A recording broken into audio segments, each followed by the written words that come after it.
एक बात नहीं समझ पा रहा हूँ कि पहले की सरकार के समय 1962, 1965, 1972 की भीषण लड़ाइयाँ हुई। देश पोलियो, प्लेग, हैजा, टीबी जैसी भयंकर महामारी की चपेट में आया, लेकिन सभी का मुफ्त में इलाज हुआ। मुफ्त में पूरे देश का टीकाकरण हुआ। लोगों ने उन सरकारों पर खरबों के घोटाले के आरोप लगाए। कहा गया कि काला धन विदेशों में भेजा गया।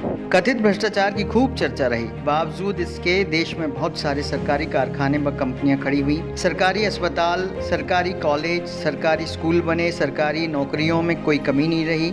लोगों को नौकरियां दी गई। जो व्यक्ति इंटर मैट्रिक पास कर जाता था उसे घर से बुलाकर नौकरियां दी गई। तनख्वाह में कोई कमी नहीं रही। भत्ता हर वर्ष लगातार बढ़ता था। महंगाई भत्ता 131% तक दिया गया। सबसे अधिक वेतन वृद्धि छठे वेतनमान में मिली। सरकारी कर्मचारियों को पेंशन दिया जाता था। देश की जीडीपी 10% से ऊपर थी। आखिर तमाम घोटाले और भ्रष्टाचार से घिरी सरकारें यह सब कैसे कर लेती थी, जो दिव्य महापुरुष की सरकार नहीं कर पा रही है? जबकि वे विदेशों से काला धन वापस ले आए। नोटबंदी से भी देश का काला धन वापस आ गया। जीएसटी से सरकारी खजाना भर गया।